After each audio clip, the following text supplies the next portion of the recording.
Welcome back to another episode on the Aaron Doughty podcast.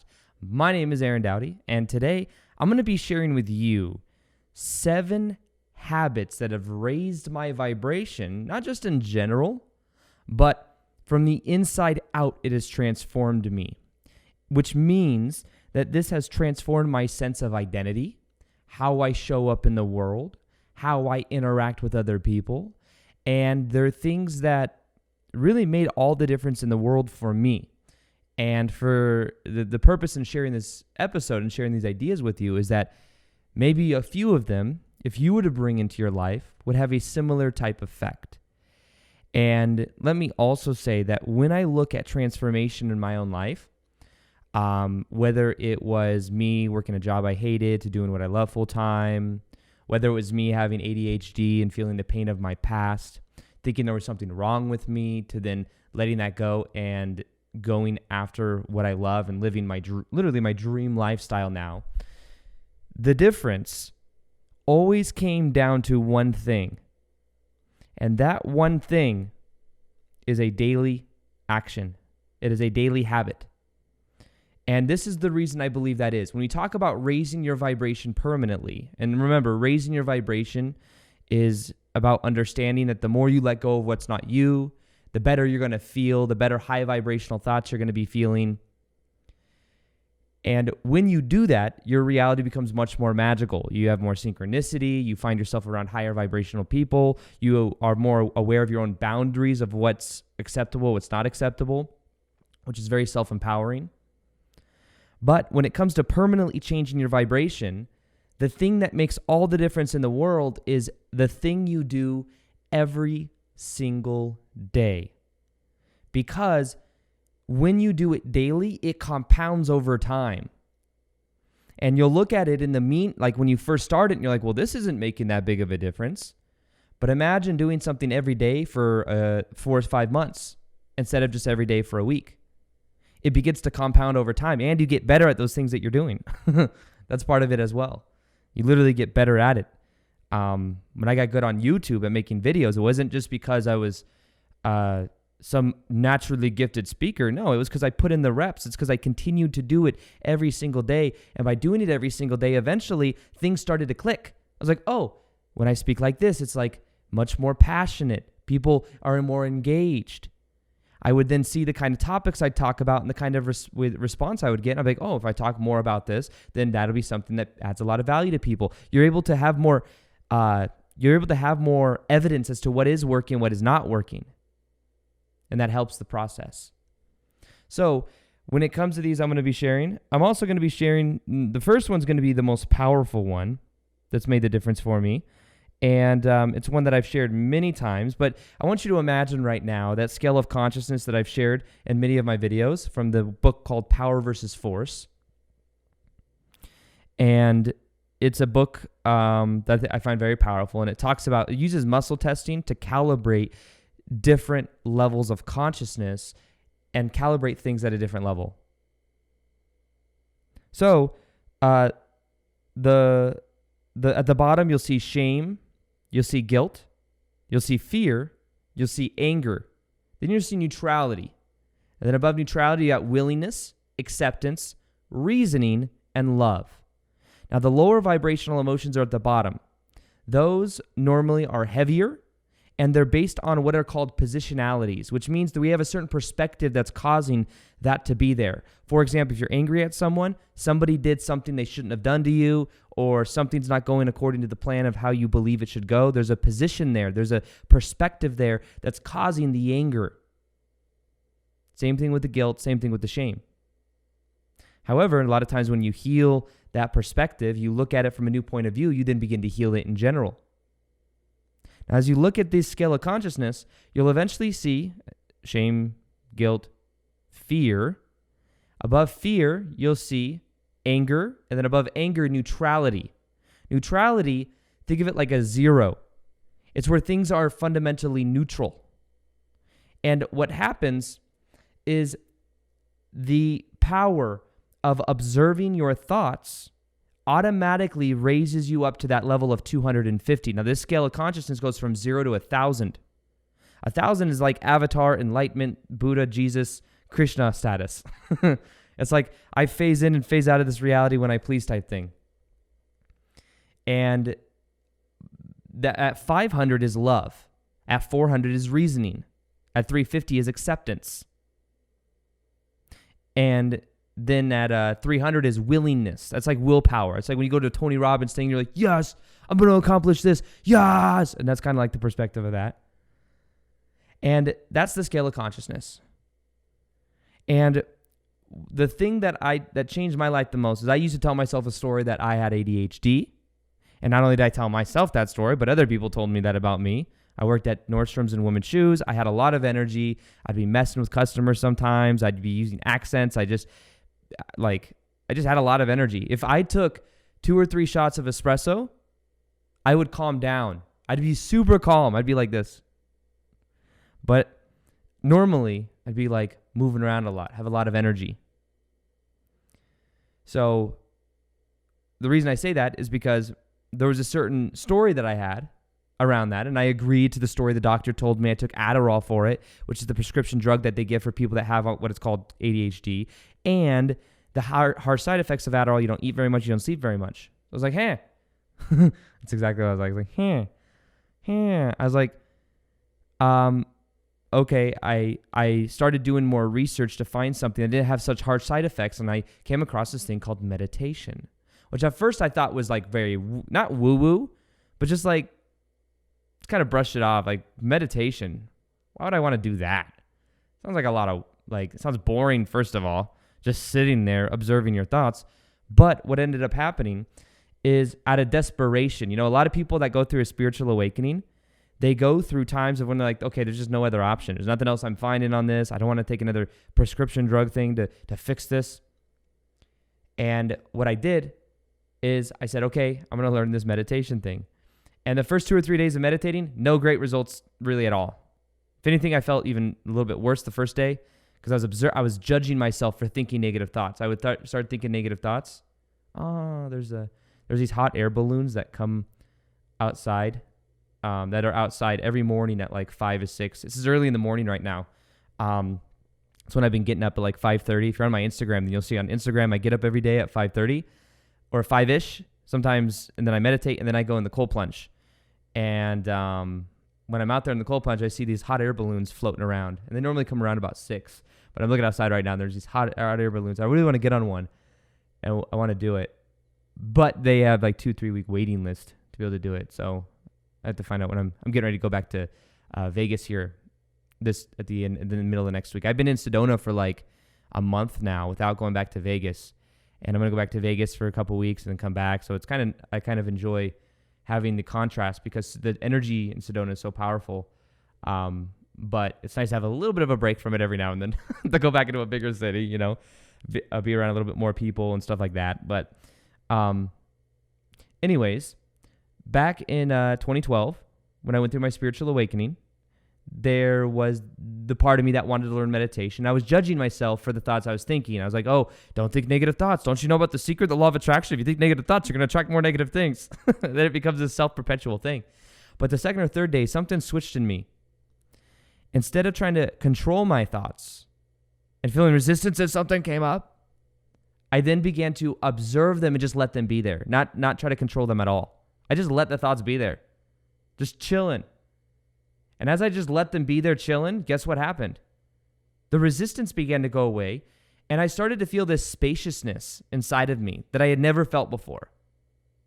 I felt very calm too. And in that awareness, I also began to look at my own belief system about who I thought I was. I became aware that, hey, I believed that I had ADHD, and therefore that was my reality. That was a self-fulfilling belief system that just was on autopilot. And then what happened is I became aware of that, and then I started to feel more free. I was like, wait, I can redefine myself to be the kind of way that I prefer. And I was like, wow, that's an option. I thought that reality was given to me. I even looked at the pain of my past. Many of you know my story. Back in the past, my ex-stepmom from 7 to 16, 17 years old was abusive mentally, physically, emotionally, had no control, had no power to do what I want, really at all. Not allowed to have friends, not allowed to watch TV. And because of that, I felt like I was unworthy. And I didn't know why. I did know why, but I didn't know how to get out of it. So what happened is then when I started to meditate, I started to see that I could forgive my ex-stepmom. Not that it made it right what happened, but I saw that she got treated the same way when she was growing up. And what happened is then that energy began to neutralize, but also the meaning I gave to that past experience completely transformed. Because I saw that pain led me to a spiritual awakening. The pain of my past, if that didn't happen, I would not have gone through that spiritual awakening where I learned meditation and then started to understand these things about myself. So within a couple-month period, my whole entire reality changed because I also changed my relation to the past. It all came from meditation. When you observe your thoughts and you set the intentions to become aware of these subconscious stories, they start to surface up. They start to pop like popcorn. And as they pop like popcorn, guess what? You start to become aware of them. And awareness is really the key here. The more aware you become of your stories, of these things, the more free you become. You become like a bird that can fly around. You're no longer tethered to the ground, tethered to an anchor. Wow, just as I said that, there's this great bird that's on the very top of this tree. It's a really big tree. And now it's flying away. But so I did that every single day until, just kidding, there's no until. I've been making daily videos. Where's I going there? I have, anyways, let's not get off topic here. I've been meditating every single day since 2012. I only missed one day. Really only one day. I think. But that's about it. And then I just have to meditate before I go to bed. And I have to meditate when I wake up in the morning. It's a rule that I have. Not a rigid rule, but I enjoy it. And here's the purpose behind it too. When you observe your thoughts every day for the first 5 or 10 minutes, guess what happens? You're then in observation mode, not reaction mode. So what then happens is, say you go to the office and Carl, who's like sometimes maybe a little bit negative, says something to you and you normally would react from in a reactive way. Instead, you're able to observe it and not internalize it so much. Then you retain your power. It changes and it leaks into the rest of your day. And it is the most important, powerful thing. Now, here's another thing that I think about this daily habit thing that I'm talking about. Changing your dominant vibration permanently is a daily thing because anything you do daily wires in a new identity. When I began meditating, it changed my energy. I then went back to work like a week later, or I was working, but then as these changes started to happen, and people were like, Aaron, why is your energy so different? My energy is so different. It changed, 180-degree change. I was going in, messing with people, all this energy, sporadic. All of a sudden, I have more grounded energy. Who's this guy? He normally came in and acted this way. Now he's acting completely different. It changed everything. And people saw me differently, but guess what? It changed more than anything else. My own perception of myself. Because as I began to meditate, I started to see myself as like the spiritual guy that meditates. It changed the identity. This is why somebody that maybe doesn't go to the gym very often, if you ever see people that start doing like Bikram yoga, they start doing it sometimes because when you go to a Bikram yoga class, of course they tell you, they say, you come this one time, it's cool, but let me tell you something. You come every day for a week, give it at least 7 days in a row, your life will transform. And then people get bought into the 7 days. And then guess what? They start to associate it with making positive changes in their life. They start looking at their body differently. But more than that, they start to see themselves as like a yoga person. They buy the $108 Lululemon pants, or they don't, but they buy like the crazy yoga clothes. They get the mat. They carry the mat in their car, and then they may assume that when they're in their car, other people are like, hey, you got that yoga mat. What do you do, yoga or something? And then they go to yoga and they meet like some hot people, they're like, damn, there's some attractive ass people here. And like, I'm going to keep doing this. And they start to see themselves as more. And then they associate all of this with going to that yoga class. But it's because they've done it daily that they've wired in that identity that, hey, I'm a yoga person. I'm the Lululemon person. And as they wire that in, guess what? It changes their sense of identity. Changing from the inside out is about a daily action. It is about something you do daily, not because of what it'll get you. You ain't doing the yoga because it's going to get you the six-pack abs. You're doing the yoga because it is now who you are. And then one of the strongest human desires there is, maybe even extraterrestrial desires there is, I don't know. But one of the strongest human desires there is to remain consistent to the way you define yourself. Maybe the extraterrestrial desire is to always change it up. Maybe they're able to change their form like that, huh? Maybe. They're not limited by this 3D physical vessel where they have to look the same way every single day. They're like, what's that chick in X-Men? What's her name? Starts like an M or something? No, that's Morpheus. I forget her name. You guys will know. Probably on the tip of your tongue. But that girl, that blue chick that just like changes into different stuff. Okay, it's on the tip of my tongue. It don't matter. Anyways, maybe that's what ETs are like. But anyways, there's a strong desire to remain consistent in the way you define yourself. And if you start defining yourself as a yoga person, the next time you're like, oh, I got to choose between this and yoga, but I am a yoga person. I have to go to yoga. It changes your identity, changes you from the inside out. And then as you're going to Bikram, guess what? You in a 110-degree thing and you sweating and you're getting go toxins and stuff. Even better, right? So it changes your identity from the inside out. Meditation has changed my identity more from the inside out than anything else I've ever done. And it's because I've done it every single day since 2012. It's 8 years of meditation, 20 minutes in the morning, 15, 20 minutes at night. It's not always perfect. Sometimes I only do 10 minutes. Sometimes I do 5 minutes if I got somewhere to be. But I always do it. Because why? Because it gets me somewhere? No. I do it because it is who I am. It is what I do. No, it's not what I do. It's who I am. And who I am, naturally, be, do, have. So it's like what I am, then what I do, and then what I have. Anyways, that's the first thing. Changed my life more than anything else I can imagine. Now, here's something else that made a very dramatic change in my life. You guys all know the story. The story is about so the lifestyle that I was living before I did not what I do now. I'd go to work every day. I talked to like 2 of my coworkers. We would sit there and talk about how slow it is. I worked at Barney's New York in women's shoes.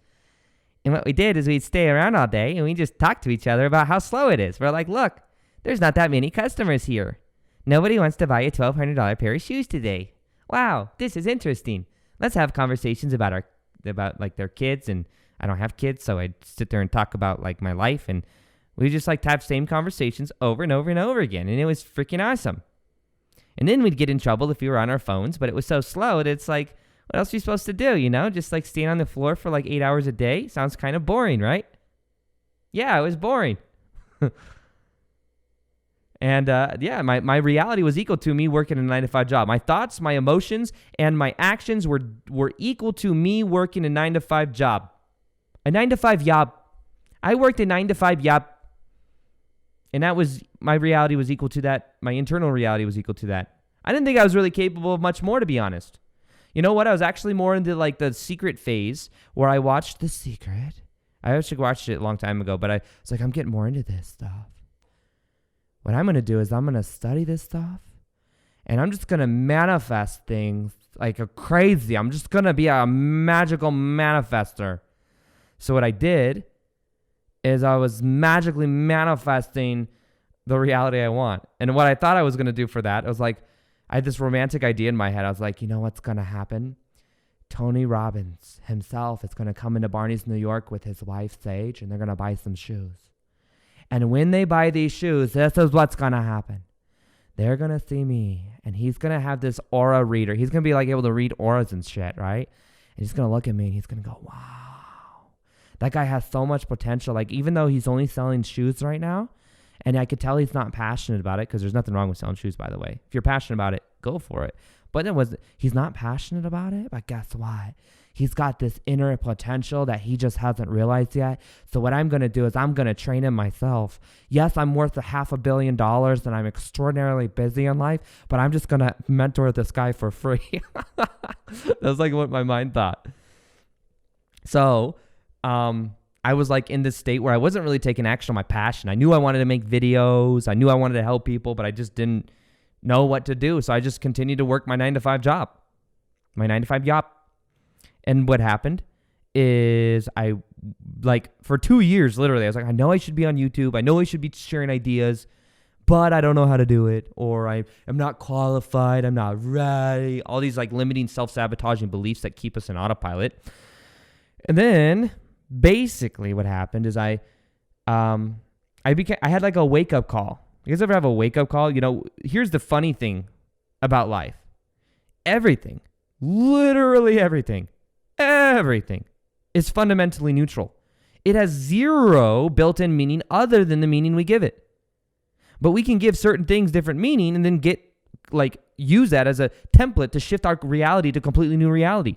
That's exactly what I did. I got pulled into the manager's office. I used to get in trouble a lot because I'd get bored. I would like mess around and stuff, and I get in trouble.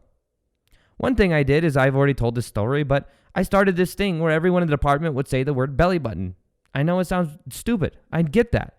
But the idea was that when people hear the word belly button in conversation, they don't really pick up on the word because most of us are in autopilot. So what I do is when I was helping customers, or even like one time the manager called, or when anyone would really call, I'd go, we say this, I'd say, Salon Shoes, Aaron speaking, how may I help you? And I'd say like Barney's New York, Salon Shoes, Aaron speaking, how may I help you? And I'd say, Barney's New York, Salon Shoes, or what I would say, I'd say, Salon Shoes, Belly Button, Aaron speaking, how may I help you? You see, like, it's so fast, and if you didn't know I was going to say it, it would be a little bit less noticeable. So I used to do that all the time. It was just fun. It was just stupid. It was really dumb. But it had the belly button word had no meaning. It was just a funny thing to say in the middle of a word, and people didn't pick up on it.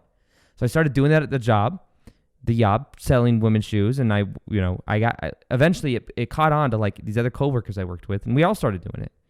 And it was just funny. Some people were not good at it. They got caught saying it sometimes, but it was all fun. It was all good and good fun. And the more fun you have, the more money you make. That's just what I've learned in life. The more fun, the more money. There's a direct correlation there. And what happened is this one guy that we worked with, he's like really good at tech stuff. We had one of our coworkers that wasn't all about the belly button. He went into her email and changed her email template. So at the bottom of every email she sent, it said her name, women's shoes, and then under that it said belly button. No context. So every time she'd send an email, it would say that. Well, guess what happened? She emailed the store manager because she needed something. And guess what? The store manager calls her in the office. Why does it say belly button on your email?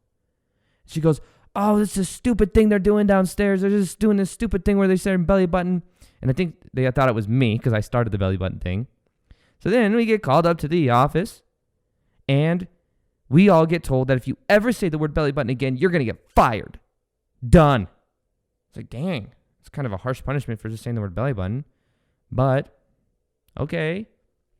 And then one other time I got pulled up to the office, and basically what we would do is it was so slow on the floor that one of us would go and stand on the sales floor and help customers, but there was no customers because it was slow. So what happened is someone would go help the customer. The other person, if there's two of us, one of us would go in the back and be on our phone, and we take turns so that like customers are being helped, but there is no customer. So if there was, it'd be fine. So we go in the back and just be on our phone. We take turns. So I get called to the office, and they have me on camera on my phone for like 10 minutes. I was like, okay, it wasn't my shift. I wasn't out there. we were taking turns, but we weren't allowed to do that. You got to both just stand out there and just like be bored. So they wanted me to watch this 10-minute video of me on my phone. I was like, after like 30 seconds, like, okay, I get the point. I won't be on my phone or something like that. I get it. And like, no, watch the video. And I was like, and after 30 more seconds, like, okay, I get it. I don't want to watch this video. And they're like, no, this is part of, they wanted me to watch a 10-minute video with them just looking at me scrolling through Instagram, as like a humiliation thing, so that I would never do it again. And I wasn't having it. I was like, fuck this. And when they did that, then I made a choice in that moment. One, I do not want to be working for somebody else. I realize that. I do not like to be talked down to. The only reason I had that 9-to-5 sales commission job is because I could write my own paychecks in a way. I got paid a percentage of what I sold. If I hustled or I worked hard or whatever, limiting belief, hustling, work hard is limiting belief, Aaron. I know. But if I worked very funnily and had an amazing work day, then what would happen is, anyways, I was able to make the money I wanted. So basically, I made that choice then. I said never again. See, the cool thing is I could have made that choice way before, but I needed pain. That was a gift. It was a gift because then I decided I will never be talked down to by this again, because I have to listen. So that's when I really dedicated myself to YouTube. And a couple months later, I had the realization, hey, if I make a video every single day for a year, my life will transform. That's what I did. I made videos every single day for a whole entire year. But I started, and within 3 to 6 months, most of you may know the story because I share it in many, many pieces of content. After a month or two, viral video, I went from 3,000 subs, 20,000 subs, and realized, hey, there's some potential here.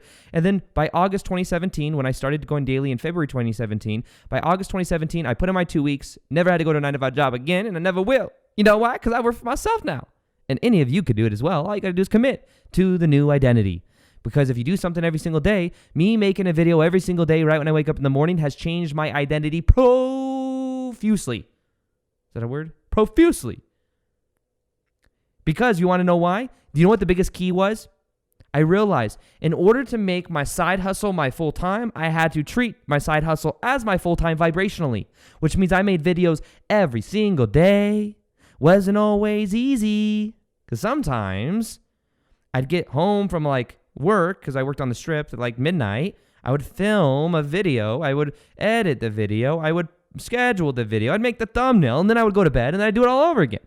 And then I realized one day, hey, I could get ahead of one video and then not have to do this every day and be able to like that for time. That changed everything. And that changed my sense of identity for me having a strong willpower. I literally started to view myself as a freaking hard worker. I was like, damn, you work hard. Which years later, I had to shed that belief of working hard. But it changed my identity. I went from that guy that was like, Tony Robbins, he's going to put me on. He's going to see this potential. He's going to want to mentor me for free. To, I'm going to take action and make this happen. Which is an ego thing. But guess what? It got me to a place to where then I had to let go of that limiting belief of believing I had to work hard. But it changed my identity. Boy, oh, did it. Oh boy, it did. It changed my identity, and now I'm a new version of me. I'm a new version of me. So that's a daily habit that has changed my life. It's doing it every single day. Now here's the third thing. Now we're going to get some of the fun little techniques. It's some of them are habits. Those are the two that changed my life a lot, way a lot. If you look at that scale of consciousness, meditation is at neutrality, and maybe even reasoning when you become aware of the stories you tell yourself. That's kind of that's like that, 250. So if you're feeling anger, shame, guilt, you do that, boom, kind of brings you up a little bit. Then what you do is you do something you're passionate about. That's like willingness, love. If you do something you love, it's bringing you up the vibration. You do it every single day. Guess what? You begin to wire in a new high vibrational set point. Now, the third one I want to share with you is actually something I'm wearing that has raised my vibration. This thing right here, on my wrist, you can't see it if you're listening on the podcast. It's just a little wrist thing. It's just a beautiful little wrist thing. Basically, it's called a Whoop. W-H-O-O-P. Whoop. Just like that. Whoop. There it is. Guys, look. Whoop. It's called the Whoop. Okay? Now, this is what the Whoop does. The Whoop tracks the calories I burn every day. It tracks my sleep, how much REM sleep I get, deep sleep, just regular light sleep when I wake up during the night. It tracks my workouts. So I'm like, yo, right now, I my buddy's a personal trainer. He's training me. He's like, yo, you got to burn 350 calories a day in cardio. I'm like, oh, okay. How would I know that otherwise? Just start running? Oh, I guess you have an Apple Watch. I don't want a cellular thing on my wrist. I don't want 5G technology on my wrist. This is bare minimum software, one of the most accurate for tracking calories, strain of your workouts, and your sleep. Very important. Your sleep is super, super important. You got to go to the astral realms every night for you to recoup your body. And if you don't do that, it's not good. But anyways, the Whoop has been something that's really powerfully helped me to optimize my own body, because guess what? The body is a part of the human vessel. And through this, I went through a phase where I was like, no, I'm going into my yin phase like 3 months ago, and I took it off. It's like, I'm not tracking any of this stuff. Now, you don't have to be neurotic about calories and all this stuff, but awareness is always key for me. And also, I was a little bit influenced. So I've been wearing this thing for like 2 years before it was even big, before Joe Rogan started talking about it on his podcast, or before, like, I was at a Tony Robbins business mastery thing with my buddy Victor. It was a virtual thing, and Tony was wearing one the whole time. I was like, oh, he's wearing a Whoop. I want my Whoop again. And I had to wait till I got back to Sedona to wear it. But anyways, I'm a big fan of Whoop. And if you guys want, I talked to Whoop. I said, yo, Whoop, could you hook it up for my peeps? Give them a full free month or something? And they said, yeah, we will. So guess what? You can go to aarondoughty.com/whoop, WHOOP, and you can get and try it out for free. For free. And then if you don't like it, you just send it back. But you're going to like it, I'm pretty sure. I've been wearing mine for years. So you go to aarondoughty.com/whoop, WHOOP, and you can track all your stuff. Track your calories if you want. And here's the thing, you guys want to know, it's so simple. I've been watching like 100 videos because I did my yin like bulk phase, and now I'm going back into my yang like let me get in shape phase. It's so simple. All you got to do is burn more calories than you consume. So simple. So basically, I'm burning like 2,500 calories a day, and I'm consuming like 2,200 calories a day. I'm in a 300 calorie deficit. I'm losing weight slowly but surely. And this helps me understand that. That's how, I used to think, oh, losing weight, there's so many variables, there's so many this. It's really just that. Are you burning more calories than you're consuming? Because if you are, you're losing weight. If you want to gain weight, you eat more calories than you're consuming, but not too much. If you do too much, you're going to start to spill over. That's what I did. But you got to love yourself. We don't need our body to be perfect, right? Why are we trying to do all this stuff? We can just love ourselves now. But still, ain't it fun?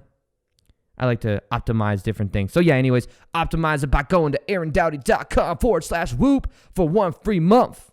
1 free month. Okay. Anyways, that's a habit that I've used. Be aware of your body. Be aware of the food that you're putting into your body too. When you're aware of the food that you're putting into your body, you can then see a direct correlation with how that affects your life. So something I do is I eat nutrient-rich, dense foods. I like salads every now and then. You hear me? Sometimes a green smoothie or something. Celery juice in the morning. Stuff like that. It makes a big difference. Remember, not what you do once, but if you do it every single day, it changes everything. The fourth thing I do every day, it's a daily habit I have, is every morning, when I wake up in the morning, I put my hand over my heart and I start to feel gratitude for what's already in my life. So I look around and be like, man, this bed is amazing. Oh man, look at that. That's amazing. Like this room, look at that painting over there. It's amazing. And then what I do is I focus on things that aren't already in my life, and I feel grateful for them now because gratitude unifies you with the reality you want. That's one thing I did. I felt gratitude for things that before I even had them. And guess what? They eventually come into my life. But not just that, to transform from the inside out, one thing I do is I learned this from my buddy Dr. Joe Dispenza. Okay, when you meditate, don't get up from your meditation until you get up as a new version of you. And realize you're changing every second. You're changing every second. We give so much meaning over to our identity, to our consistent way we think, feel, and act, that we think that's who we are, to our personality. You could change it. Make a new choice about who you are. And when you wake up as that new version of you. And as you do, guess what? You get a new reality. So what I do is I visualize as if I'm looking through my own eyes, my new identity, my new reality, how I walk, move, talk, and engage with other people, all that. And as I do, guess what happens? I feel freaking amazing. I feel free. But it's like acting as if. No, motherfucker. Be as if. Be as if. Acting implies you're going to go back to the old identity. It's like, yo, my name is Jim Carrey. I am here to play Ace Ventura. And when I go home at night, I'm going to become Jim Carrey. No, You're becoming Ace Ventura because you are Ace Ventura. You are an animal detective, and your job is to save the monkey and the bat, okay? But not the Corona bat. You're here to save the regular good bat that you eat its poop. I forget which number Ace Ventura that is. But that's the idea.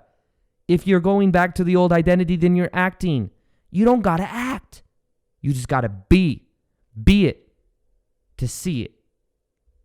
And how do you be it? You just make a new choice about who you are, and then you do it every single day for 24. And every day you do something, and it begins to compound over time. So simple. Be as if. That's so powerful. The fifth thing, question those motherfucking beliefs. Question those beliefs. You probably have some beliefs and stories that you tell yourself.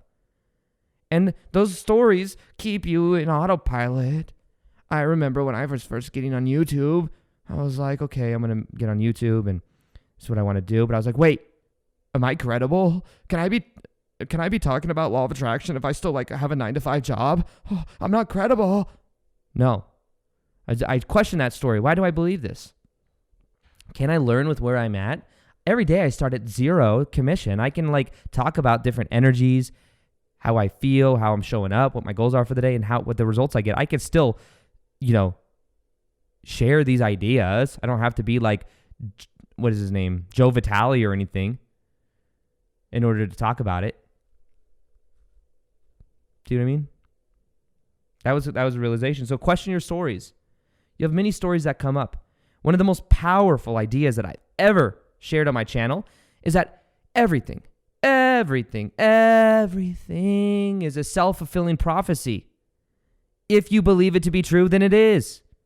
You are getting a one-on-one reflection in your life, like that mirror behind me right now, one-on-one reflection of what you believe to be true. You say, girls always treat me this way. Guys are always like this. Oh my goodness, this always happens. Oh, not another thing. It's just a freaking story. You bought into it at a certain point in your past. You could change it. You change it by becoming aware of it. So ask yourself the question, is this true? Do the whole, what's her name? Byron Katie thing. It's like 4 questions. Is it true? Is it true? Normally you'll find, no, it's not true. Or then the second question, can I absolutely be certain it's true? Maybe not. And then third question is how do I feel when I believe it's true? And you realize, I feel this way, this way, this way. You start to separate the belief from your identity. And then you do a turnaround where you turn it around and you what is it? Who would I be without this feeling? Who would I be without this thought? And as you separate yourself from the identity of it, it becomes very powerful. And that's all, and a lot of healing can take place as well. So question those beliefs. Now, 6th thing, I just wanted to put this in for fun. I like biking. I have a mountain bike and I like to bike around Sedona. It's fun. Does that raise my vibration? I think so. I see myself as a biker. I wear that helmet. I just got these headphones so that I can listen to stuff while I have a helmet on because I had these Bose headphones before that. Anyways. But doing that every single day, guess what else that does? It works out my heart. It works out my heart. And I could just feel inside of it even more. But yeah, biking's just a lot of fun, really. It's like a flow state that I get into. I listen to music, I listen to podcasts and stuff, and I learn stuff. And I do that for because my buddy, my trainer, he says 350 calories a day I got to burn. So I'm like, okay. I get on my bike, and once 350 calories are burned, because I got my Whoop, AaronDoughty.com/Whoop, guess what? Then I know how many calories I burned. And I just do that. So biking is also good on my joints. I was running sometimes 6 to 8 miles a day. And I'm like, why am I doing this? I don't enjoy that as much as I thought I did. So then I started biking. I'm like, biking's the best thing ever. The biking raises my vibration. I do it every day. Guess what? Now I'm like a biker. But not like a motorcycle biker, but like a regular, like a rock biker. I don't know. You know what I mean. 7th thing I do to raise my vibration every single day from the inside out is a cold plunge. Cold plunge is cold therapy. What I do is every morning I wake up, I meditate 10, 15 minutes, and then I go and get in this cold plunge. It's kind of cold. It's 46 degrees. It's pretty cold. And what that does is it shocks my body and it wakes me up. That's one benefit. It's good on the hormones, fat burning too, but also it primes me. It's like a psychological thing that changes me from the inside out because I'm like, hey, who else has the balls to get in 46-degree water within 10 minutes, like 25 minutes of waking up for a minute and a half?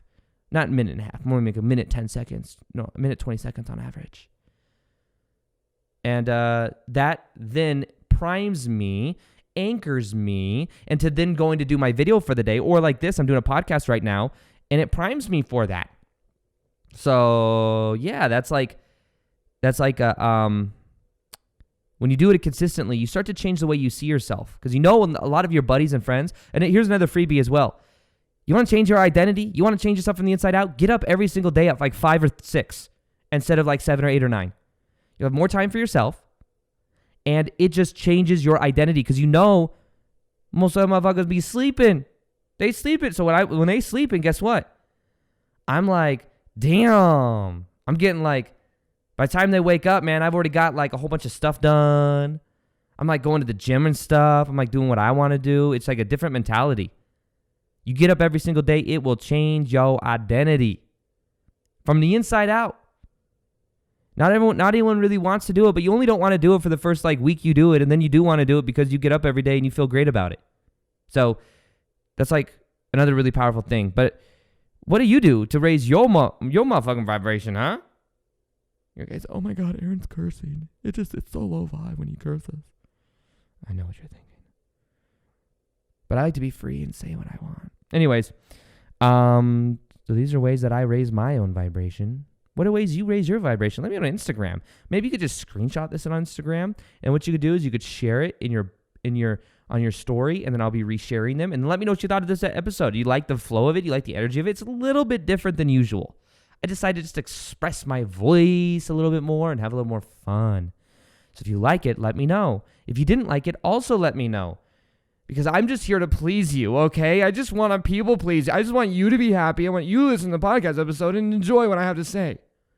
And if you don't, then I will modify myself to make you happy. You don't want me to curse? I won't curse.